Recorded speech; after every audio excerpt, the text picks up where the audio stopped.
Good morning students, welcome back in your SS class. Student, हमारा chapter second of history चल रहा था from trade to territory and we have already completed 5 parts of it. Now this is the part 6 of this chapter. So students, basically हम कौन कौन से content इस chapter में इस वीडियो के अंदर डिस्कस करेंगे, पहले वो देख लेते हैं। The first one will discuss about the doctrine of lapse. जो डॉक्ट्रिन ऑफ लैप्स पॉलिसी है उसके बारे में डिस्कस करेंगे, किस प्रकार की पॉलिसी थी। Then we will discuss about the setting up a new administration. British India ने ब्रिटिश जो गवर्नमेंट थी उसने हमारे इंडिया में किस प्रकार का एडमिनिस्ट्रेटिव सिस्टम इस्टेब्लिश किया उसके बारे में डिस्कस करेंगे। Then we will discuss about the new system of justice and after that we will discuss about the company army. तो इन सब चीजों को डिस्कस करेंगे। At last in the video we will discuss about the conclusion. Means हम इस chapter को conclude करेंगे। एक तरीके से ये वीडियो जो है इस चैप्टर की लास्ट वीडियो है जहां पर हम इस चैप्टर को पूरा कंप्लीट कर लेंगे। तो देखते हैं इसके बारे में। First of all we will discuss about the doctrine of lapse. Means policy क्या थी इसके बारे में देखते हैं। हमने जब ये चैप्टर शुरू किया था तो चैप्टर के अंदर बताया गया था कि ब्रिटिश जो गवर्नमेंट थी जब वो हमारे इंडिया में एज ए ट्रेडर के रूप में आए तो उन्होंने विभिन्न प्रकार की पॉलिसी और डायरेक्ट अटैक के माध्यम से अपने राज्य को इस्टेब्लिश किया इंडिया के अंदर, अपने किंगडम को इंडिया के अंदर एक्सपेंड किया। तो उसी चीज के अंदर ये डॉक्ट्रिन ऑफ लैप्स जो है एक महत्वपूर्ण भूमिका निभाती है।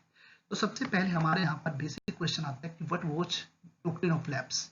मींस ये डॉक्ट्रिन ऑफ लैप्स क्या थी, ये लैप्स की पॉलिसी क्या थी, इसके बारे में डिस्कस करते हैं। तो it's a policy which was devised by lord Dalhousie. Means इस पॉलिसी को लॉर्ड डलहौजी ने डिवाइस किया। एंड लॉर्ड डलहौजी, अगर हम इसकी बात करते हैं तो he was the governor general from 1848 to 1856। उस दौरान में वो हमारे इंडिया के अंदर गवर्नर जनरल बनकर आए थे। This policy help British a lot in the annexation of the Indian states. और ये पॉलिसी एक महत्वपूर्ण पॉलिसी थी क्योंकि इसके माध्यम से इंडियन स्टेट जो थे, huge amount of Indian state means काफी मात्रा में जो इंडियन स्टेट थे वो ब्रिटिश गवर्नमेंट में मिल गए थे। मीन्स ब्रिटिश किंगडम को एक्सपेंड करने में ये जो पॉलिसी है एक महत्वपूर्ण भूमिका निभाती है। तो इसलिए हमें इस पॉलिसी का पता होना चाहिए कि पॉलिसी क्या थी। तो व्हाट वाज द पॉलिसी, ये बेसिक क्वेश्चन हमारे सामने आता है। तो पॉलिसी क्या थी? The policy declared that if an Indian ruler died without a natural male heir, his kingdom would lapse into the hands of British. अब ये समझने की बात है। इस पॉलिसी के अनुसार अगर कोई भी इंडियन रूलर बिना किसी natural male heir, it means बिना किसी नेचुरल मेल उत्तराधिकारी के बगैर मर जाता है तो उसका राज्य जो है ऑटोमेटिक ब्रिटिश गवर्नमेंट के अंडर चला जाएगा। मीन्स वो लैप्स हो जाएगा। वो अब कहाँ पर रहेगा? वो जाएगा ब्रिटिश किंगडम के अंदर।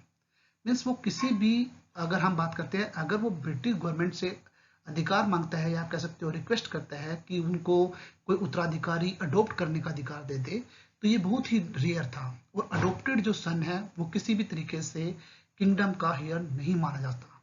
तो इस पॉलिसी के आधार पे अगर कोई भी राजा अपने बिना किसी मेल उत्तराधिकारी के मारा जाता है, मर जाता है, तो उसका किंगडम जो है वो ब्रिटिश हैंड में चल जाता है, वो ब्रिटिश गवर्नमेंट के साथ मिल जाता है। तो इस प्रकार की ये पॉलिसी थी and it will become the part of the company territory. According to this जो ये एरिया है वो क्या बन जाता है? वो एरिया कंपनी टेरिटरी का पार्ट बन जाता है। तो ये थी डॉक्ट्रिन ऑफ लैप्स। अब इस लैप्स के माध्यम से ब्रिटिश गवर्नमेंट जो है वो काफी मात्रा में कितने ही सारे स्टेट्स को अपने राज्य में मिलाती है, वो देखते हैं कैसे है। So students, doctrine of lapse की वजह से there are many kingdoms which were annexed simply just only applying this policy. इस पॉलिसी को अप्लाई करने की वजह से बहुत सारे जो राज्य थे वो ब्रिटिश किंगडम में मिल गए थे। फॉर एग्जांपल के रूप में हम देख सकते हैं Satara, it is in 1848, Sambalpur, it is in 1850, Udaipur 1852, Nagpur 1853, Jhansi 1854 and Awadh in 1856। Normally जो रानी लक्ष्मीबाई की जो स्टोरी है वो भी इसी पॉलिसी की वजह से क्रिएट होती है, क्योंकि रानी लक्ष्मीबाई का जो नेचुरल हेयर था वो मर गया था। तो उसके बाद उसने जो अडॉप्टेड सन था उसे एक्सेप्ट नहीं किया गया था। तो उस वजह से झांसी को भी क्या हुआ, ब्रिटिश किंगडम में मिला लिया गया। तो जिसकी वजह से जो लक्ष्मीबाई है वो उसके खिलाफ लड़ाई करती है। तो वो जो आप कह सकते हो कि वो स्टोरी भी केवल इस पॉलिसी की वजह से ही क्रिएट होती है। तो during the annexation of Awadh, यहाँ पर एग्जांपल हम अवध का ले लेते हैं। During the annexation of Awadh, British had an added argument. अब यहाँ पर अवध का जो के लिए जो स्पेशल आर्ग्यूमेंट दिया, इससे पहले जितने भी हमने अवध के अलावा जितने भी राज्यों के बारे में बात किया, तो उसके अंदर सिंगल एक पॉलिसी डॉक्ट्रिन ऑफ लैप्स की ही लग जाती है कि विदाउट नेचुरल हेयर यहाँ का राजा जो है वह मर जाता है, इसकी वजह से उसके राज्य को हमने मिला लिया है। पर अवध का केस थोड़ा सा डिफरेंट था। अवध के केस में वो क्या करते हैं, एक आर्ग्यूमेंट ऐड करते हैं, एक एडेड आर्ग्यूमेंट देते हैं। अकॉर्डिंग टू इट, वो एडेड आर्ग्यूमेंट क्या था, they said that they were obliged by duty. अब ये उनका कर्तव्य बनता है, किस वजह से कर्तव्य बनता है, to take over Awadh in order to free the people from the misgovernment of the nawab. वो कहते हैं कि यहाँ के जो नवाब है वो एक गलत पॉलिसी अपनाते हैं, उसकी वजह से प्रॉब्लम क्रिएट होती है। तो वो इनकी ड्यूटी बनती है, मीन्स ब्रिटिश गवर्नमेंट की ड्यूटी बनती है कि वो अवध के व्यक्तियों को इस मिस गवर्नमेंट से बचा लें। तो उन्होंने क्या किया, अवध के बारे में ऐसा किया। अवध के पास के अंदर ऐसा कोई केस नहीं था कि नेचुरल हेयर की वजह से ऐसी कोई प्रॉब्लम क्रिएट हुई, पर वहां पर अवध के लिए उन्होंने क्या किया, एक नई स्टोरी फॉर्मुलेट कर दी, एक नया आर्गुमेंट फॉर्मुलेट कर दिया, क्रिएट कर दिया। अब इस आर्गुमेंट की वजह से, इनरेज विद दिस ह्यूमिलेशन, इस बेइज्जती या इस अपमान की वजह से जो पीपल ऑफ अवध थे, उन्होंने क्या किया, 1857 का जो ग्रेट रिवोल्ट, जो कि फर्स्ट इंडिपेंडेंस रिवोल्ट माना जाता है, उस रिवोल्ट में सबसे ज्यादा बढ़ चढ़कर अवध के पीपल ने पार्टिसिपेट किया। क्योंकि अवध किसी न किसी तरीके से वहां पर एक तरीके से ब्रिटिश गवर्नमेंट की हेल्प किया करता था। पर जिस वक्त अवध को ब्रिटिश किंगडम में मिलाया गया, वहां के नवाब को राजगद्दी से हटा दिया गया, वहां के नवाब को आप कह सकते हो वहां के नवाब से ये अधिकार छीन लिए गए। तो उस सिचुएशन में वहां के पीपल जो थे वो ब्रिटिश गवर्नमेंट के खिलाफ हो गए और 1857 की रिवोल्ट में उन्होंने बढ़ चढ़कर पार्टिसिपेट किया। तो ये थी आपकी डॉक्ट्रिन ऑफ लैप्स, जिसके माध्यम से उन्होंने एक तरीके से आप कह सकते हो ब्रिटिश गवर्नमेंट को एक्सपेंड किया।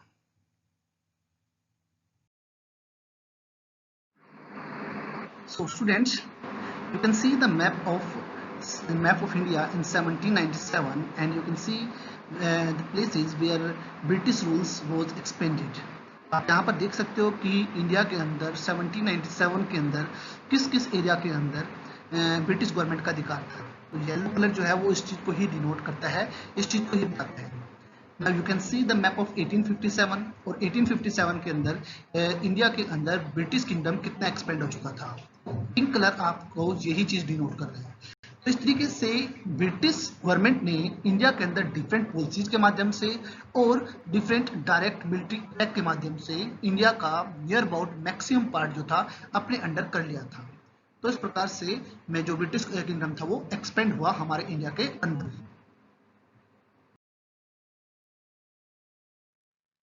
So students, now we'll discuss about the setting up new administration.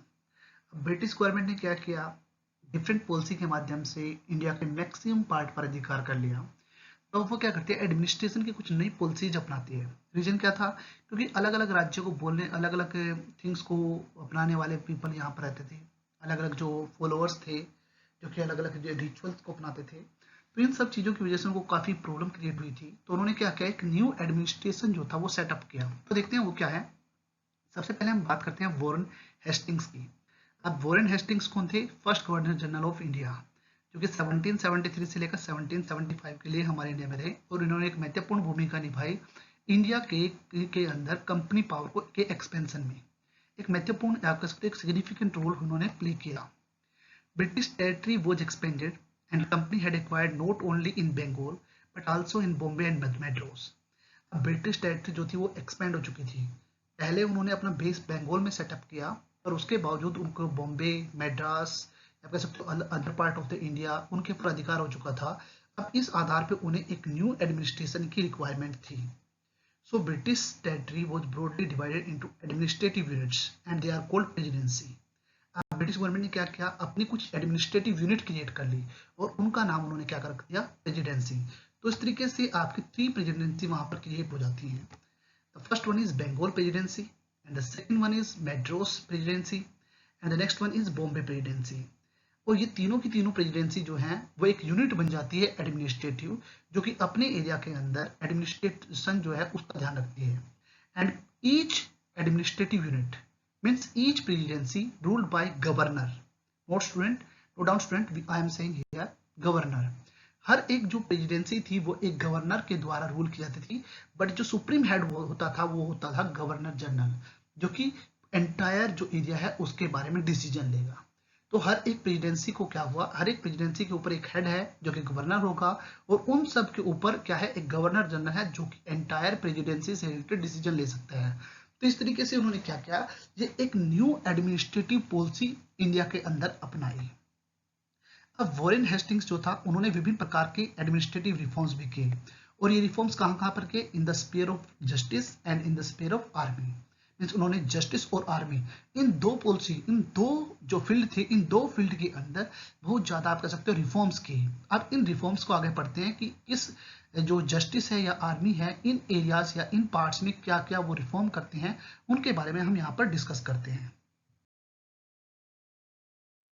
तो students, new system of justice को देख लेते हैं। From 1772 a new system of justice it was established. अब ये जो हुआ वो डिस्ट्रिक्ट लेवल पे हुआ। डिस्ट्रिक्ट लेवल पर जो कोर्ट थे उनको दो पार्ट में डिवाइड किया गया। The first one is criminal court, जिसे हम फौजदारी अदालत भी कह सकते हैं, and the second one is district court, जो कि दीवानी अदालत था। अगर मैं क्रिमिनल कोर्ट्स की बात करता हूँ तो these courts were under a qazi और a mufti, but under the supervision of the collector. Means ये काजी और मुफ्ती जो हैं वो यहाँ पर लॉज के बारे में बात करते हैं, मुस्लिम जो थिंग्स हैं उनके बारे में बताते हैं, बट टोटल सुपरविजन जो था वो कलेक्टर के माध्यम से चलता था। बट अगर मैं डिस्ट्रिक्ट कोर्ट की बात करता हूँ तो they are under the maulvis and Hindu pandits who interpreted the Indian laws for the European district collector, जो कि इंटरप्रेट करते थे इंडियन लॉज की। तो इस तरीके से डिस्ट्रिक्ट कोर्ट जो था उसको दो पार्ट में डिवाइड कर दिया गया। First one is criminal court, the second one is district court. Criminal court के अंदर जब भी कोई क्राइम से रिलेटेड बात आ गई, लाइक किसी का मर्डर कर दिया या आप कह सकते हो चोरी कर ली, तो ये क्रिमिनल कोर्ट्स में आते थे। डिस्ट्रिक्ट कोर्ट में जमीन या जायदाद से रिलेटेड जो प्रॉब्लम्स थी ना, वो डिस्ट्रिक्ट कोर्ट में सोल्व होती थी। सो स्टूडेंट, यहाँ पर एक क्वेश्चन आता है कि ये सब सिस्टम जो था बड़ा इजी मैनर से हुआ, क्या हम ये मान सकते हैं? No, there were some challenges also जो कि इसके अंदर आई थी। तो देखते हैं कि वो क्या थी। सो स्टूडेंट्स, अगर हम बात करते हैं जो मेजर प्रॉब्लम थी, the major problem was that the Brahmin pandits have interpretation of local laws based on different schools of the Dharmashastra. Means जो ब्राह्मण पंडित थी, धर्मशास्त्रा के आधार पे उनकी जो डेफिनेशंस थी वो अलग अलग पीपल की हमेशा रहती थी। अब धर्मशास्त्रा क्या है? They are the Sanskrit text जहां पर social rules and code of behaviours, इनके बारे में डिस्कस किया गया है कि how to behave in the society, how to conduct in the society, इन सब चीजों के बारे में जो धर्मशास्त्र है उसके अंदर लिखा गया था। तो ये प्रॉब्लम जो थी वो एक तरीके से ब्रिटिशर्स जो जजेस थे उनके सामने प्रॉब्लम क्रिएट होती है। So to bring the uniformity in the laws in 1775, there are 11 pandits who were asked to compile a digest of Hindu laws. तो ब्रिटिश गवर्नमेंट ने क्या किया, 1775 में 11 पंडित्स को बिठा लिया और उनसे बोला कि आप क्या करें, एक हिंदू लॉज को कंपाइल कर दें ताकि किसी भी प्रकार की प्रॉब्लम क्रिएट ना हो। और ऐसा करने का रीजन क्या था? तो रीजन ये था कि जो नॉर्थन इंडिया के पंडित थे उनकी धर्मशास्त्र की जो डेफिनेशन थी वो कुछ और थी, और अगर मैं बात करता हूँ साउथर्न इंडिया की, तो उनके जो पंडित थे उनकी जो एक्सप्लेनेशन थी वो डिफरेंट थी। तो इन सब चीजों की वजह से उन्होंने क्या किया, 1775 में 11 पंडित को बिठाया और उनको कहा कि हिंदू लॉज को कंपाइल कर दें ताकि पूरे के पूरे देश में यूनिफॉर्मिटी क्रिएट हो सके। तो इस वजह से उन्होंने ये किया। नाउ एन बी हेलर्ड, अब उन्होंने क्या किया, ये translated this digest into English, क्योंकि सभी को संस्कृत तो आते नहीं थी। तो इस व्यक्ति ने क्या किया, उन सब जो चीजें थी कि how to behave in the society, तो इन सब चीजों को जो धर्मशास्त्र के अंदर लिखे गए थे उन सबको इंग्लिश में ट्रांसलेट इस व्यक्ति ने किया। And by 1778, a code of Muslim laws was also compiled in for the benefit of the European judge. इसी प्रकार से जो मुस्लिम लॉज थे उनको भी कंपाइल किया गया ताकि यूरोपियन जज जो है उसका बेनिफिट उठा सके। और उसके आधार पर रेगुलेटिंग एक्ट ऑफ 1773 क्रिएट किया गया, जो कि एक तरीके से एक नया सुप्रीम कोर्ट क्रिएट करता है।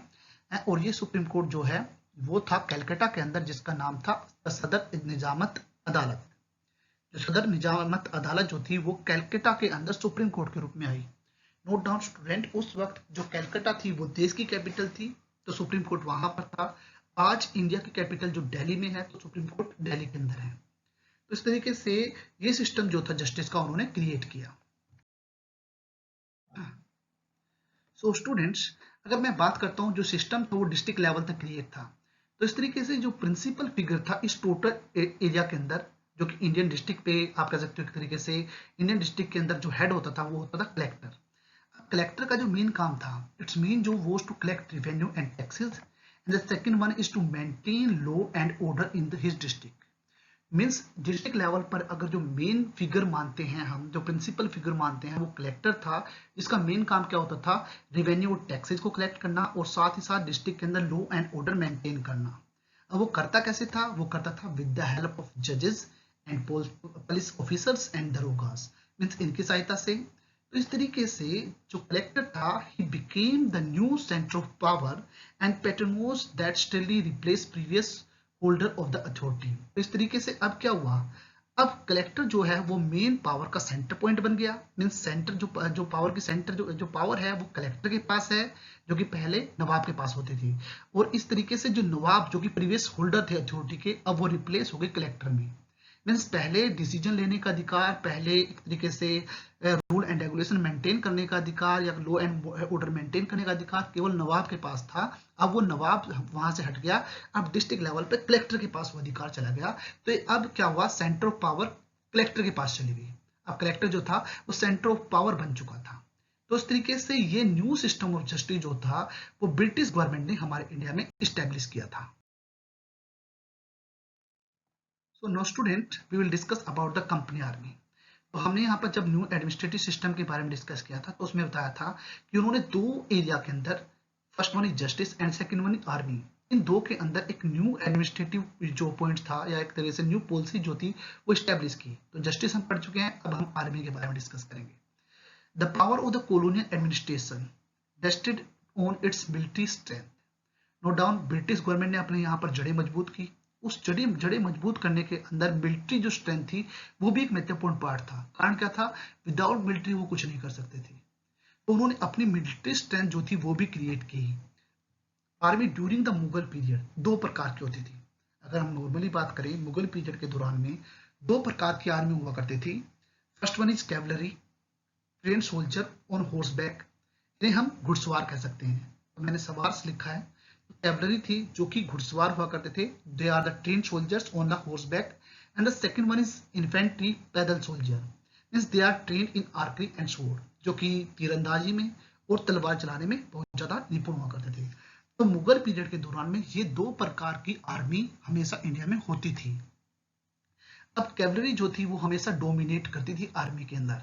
ठीक है, कारण क्या था, इन्फेंट्री का ज्यादा अच्छा रोल नहीं था। रीजन क्या था कि कैवलरी को हमेशा क्या करता था, ट्रेनिंग दी जाती थी, पर इन्फेंट्री के अंदर ज्यादा ट्रेनिंग देने की आवश्यकता नहीं थी। तो यही कारण था कि कैवलरी जो थी वो हमेशा आर्मी में डोमिनेट क्या करते थे। इसका ये बेसिक रीजन है। बट ये चेंजेस जो था वो अब 18 सेंचुरी में चेंज हो गया। 18 सेंचुरी के अंदर ये चेंजेस चेंज हो गए। रीजन क्या थे, now Mughal successors state like Awadh and Banaras, they started to recruit peasants into their armies and train them as a professional soldier। अब रीजन क्या था कि अवध और बनारस के जो व्यक्ति थे, सॉरी जो मुगल सक्सेसर थे, उन्होंने क्या किया, उन्होंने अब पीजेंट्स को अपनी आर्मी में रिक्रूट करना शुरू कर दिया और उनको एज ए प्रोफेशनल सोल्जर के रूप में, आप कह सकते हो प्रोफेशनल सोल्जर के रूप में उनको ट्रेनिंग प्रोवाइड करनी शुरू कर दी। नाउ ईस्ट इंडिया कंपनी जो है वो भी सेम इसी मेथड को अडॉप्ट करने लगी और उन्होंने भी क्या किया, सिपोई आर्मी को यूज किया। नोट डाउन, जैसे कि नवाब का नबोब था तो यहाँ पर सिपाही का सिपोई है, तो उन्होंने भी क्या किया, सिपोई आर्मी क्रिएट कर दी और उन्होंने भी सेम उसी मेथड को अपनाया। अब वो क्या करने लगे, पीजेंट्स को आर्मी में भर्ती करते और प्रोफेशनल सोल्जर्स के रूप में उनको ट्रेनिंग प्रोवाइड करते। तो इस तरीके से कंपनी आर्मी के अंदर ये थोड़ा सा परिवर्तन आने लगा। So students, now as warfare technology changed from 1820s, 1820s के बाद warfare जो टेक्नोलॉजी थी वो चेंज होने लगी। Cavalry requirements for the company army decline. अब जो कैवलरी की रिक्वायरमेंट थी वो कंपनी की आर्मी में डिक्लाइन होने लगी। कैवलरी कौन थे, जो कि सवार थे, घुड़सवार थे, उनकी रिक्वायरमेंट कम होने लगी। अब रीजन इसका क्या है, रीजन है now British empire was fighting in Burma, Afghanistan, Egypt and they were the soldiers were arm with muskets and matchlocks. अब वो क्या करते थे, वो बंदूक के माध्यम से लड़ते थे। अब कैवलरी क्या करते थे, कैवलरी तो जस्ट ओनली घुड़सवार थे, वो तलवार के माध्यम से लड़ते थे। पर वो जो बर्मा या अफगानिस्तान या इजिप्ट के सोल्जर थे वो क्या करते थे, बंदूक से लड़ते थे। जब तक कैवलरी उनके पास आती उससे पहले तो उनको गोली मार के मार सकते थे। तो इस वजह से अब कैवलरी की जो आर्मी के अंदर आप कह सकते हो रिक्वायरमेंट थी वो धीरे धीरे डिक्लाइन होने लगी। So company soldier have to keep pace with the changing military requirement. तो कंपनी ने भी क्या किया, कंपनी ने भी रिक्वायरमेंट के आधार पर अपने अंदर चेंज लाया। अब कंपनी भी क्या करने लगी, अपने जो पीपल थे, अपने जो सोल्जर्स थे, उनको ट्रेनिंग देने लगी हाउ टू डील, आप कह सकते हो गन्स, गन्स को कैसे डील किया जाए, आप कह सकते हो गन को किस प्रकार से चलाया जाए, इन सब चीजों की ट्रेनिंग जो है वो प्रोवाइड करने लगी। तो कंपनी ने भी अपने सोल्जर्स के अंदर ये चेंजेस लाने शुरू कर दी। तो यही कारण था कि जो कैवलरी जो रिक्वायरमेंट थी, जो कि पहले मुगल पीरियड में होती थी, वो अब धीरे धीरे कंपनी रूल में चेंज होने लगी। तो इस तरीके से कंपनी की आर्मी जो है अब नाउ इट इज अपडेटेड, अब वो चेंज होने लगी, अब उसका की पॉलिसी जो है वो चेंज करने लगी। सो स्टूडेंट्स, अनदर चेंज था वो था यूनिफॉर्म मिलिट्री कल्चर। मीन्स पूरी जो मिलिट्री कल्चर था उसके अंदर एक यूनिफॉर्मिटी क्रिएट कर देगी। अब soldiers were increasingly subjected to European style training, drill and discipline. जितने भी सोल्जर्स थे उनको यूरोपियन स्टाइल जो ट्रेनिंग थी, ड्रिल थी, डिसिप्लिन था, हर एक चीज मेंटेन करना पड़ता था। अब इसकी वजह से क्या हुआ, जो कास्ट और कम्युनिटी की फीलिंग्स थी देवर इग्नोर्ड। ठीक है, अब प्रोफेशनल सोल्जर क्रिएट करना है तो कास्ट और कम्युनिटी की फीलिंग्स को खत्म करना पड़ेगा। तो इस तरीके से जो ये हमेशा प्रॉब्लम क्रिएट होती थी, ये प्रॉब्लम अब एक तरीके से आने लगी। अब पहले क्योंकि हमारी सोसाइटी जो है वो एक तरीके से कास्ट बेस्ड सोसाइटी है, कम्युनिटी फीलिंग्स क्रिएट होती हैं, तो इस प्रकार की प्रॉब्लम उनके सामने, कंपनी आर्मी के सामने थी। बट जो रिलीजियस सोसाइटी थी वो हमेशा अपने सेंटिमेंट सामने रखने लगी, और यही कारण था कि आर्मी के अंदर फर्स्ट टाइम 1857 के अंदर रिवोल्ट हुआ, और वो केवल रिलीजियस बैकग्राउंड के आधार पे ही क्रिएट हुआ था। क्योंकि वहां पर जो एनफील्ड राइफल थी उसे चलाने के लिए उसकी जो बारूद थी उसे पहले मुंह से, उसकी कार्टेज जो है उसे मुंह से छीलना पड़ता था और फिर उसको भरना पड़ता था। और ऐसा माना जाता था कि उसकी जो कार्टेज है वो बनी किसकी है, या तो पिग, या आप कह सकते हो काऊ के मीट की, जो कि एक तरीके से काऊ अगर हम बात करते हैं it's a sacred animal for the Hindu people. तो इस वजह से वहां पर क्रिएट हो गया, क्योंकि रिलीजियस सोसाइटी थी। तो यही कारण है कि जो कास्ट और कम्युनिटी फीलिंग्स जो कि इग्नोर की गई थी प्रोफेशनल सोल्जर्स को बनाने में, वो ही एक तरीके से 1857 के रिवोल्ट का कारण भी बनती है। तो इस तरीके से ब्रिटिश कंपनी, जो ब्रिटिश गवर्नमेंट थी, उसने क्या किया, जस्टिस और आर्मी के अंदर चेंजेस किए। तो student, now we are at the end of this chapter, तो हम थोड़ा सा कंक्लूजन के बारे में डिस्कस कर लेते हैं। ईस्ट इंडिया कंपनी जो कि एज ए ट्रेडिंग कंपनी के रूप में इंडिया में आई, but it become a territorial company, जिसने कि पूरे देश के ऊपर राज कर लिया। तो एक तरीके से इस प्रकार की कंपनी बन गई। Now, the arrival of the new steam technology, it played an important role in this process. इस प्रोसेस के अंदर जो न्यू स्टीम टेक्नोलॉजी थी, स्टीम का मतलब है भाप, इसका मतलब है कि भाप से चलने वाली जो टेक्नोलॉजी थी, भाप से वर्क करने वाले जो समुद्री जहाज थे, उनके का जो था वो एक इम्पोर्टेंट रोल, उसने महत्वपूर्ण रोल निभाया। देखते हैं कैसे निभाया। For example, journey to India took 6 to 8 month। अगर वो इंग्लैंड से चलते हैं और वो इंडिया में आते हैं बाय शिप, तो उनको कम से कम 6 to 8 month लगते हैं। But due to this steam ship it reduce the time, and they would come just only in within 3 weeks। वो केवल 3 weeks के अंदर ही इंडिया में आ गए। तो इस तरीके से जो इस न्यू स्टीम टेक्नोलॉजी थी, it's played a important role in the, आप कह सकते हो, in the territorial expansion of company. By 1857 अगर मैं बात करता हूँ, इंडिया का जो अधिकार, इंडिया के ऊपर जो कंपनी का अधिकार था, मैक्सिमम पार्ट पे था। मींस वास्ट एम्पायर उन्होंने क्रिएट कर लिया था। एक एस्टीमेट माना जाता है कि company Exide direct rule over 63% of the territory. India के 63% एरिया के ऊपर जो कंपनी का अधिकार था। और अगर मैं बात करता हूँ पॉपुलेशन की, तो 78% जो पॉपुलेशन थी इंडियन सब कॉन्टिनेंट की, मैं यहाँ पर इंडियन सब कॉन्टिनेंट वर्ड यूज कर रहा हूँ, इट मीन्स पाकिस्तान भी आ जाता है, बांग्लादेश भी आ जाता है इसके अंदर। तो इंडिया के अंदर 78% इंडियन सब कॉन्टिनेंट का जो पार्ट था, उसके ऊपर जो ब्रिटिश गवर्नमेंट थी उसका अधिकार था। तो इस तरीके से इंडिया के अंदर जो एक कंपनी ट्रेडिंग कंपनी के रूप में आई, उसने एज ए टेरिटोरियल कंपनी के रूप में अपने आप को इमर्ज कर लिया। It's a very huge achievement by the Britishers, जो कि ब्रिटिशर्स ने यूज की। तो इस तरीके से उनका अधिकार हो गया था। तो इस तरीके से एक ट्रेडिंग कंपनी हमारे इंडिया में क्या करती है, हमारे इंडिया के अंदर अपनी आधिपत्य जमा लेती है। So I hope student everything is clear to all of you. So student, I'll meet you in the next video. So keep smiling. Thank you. Have a nice day.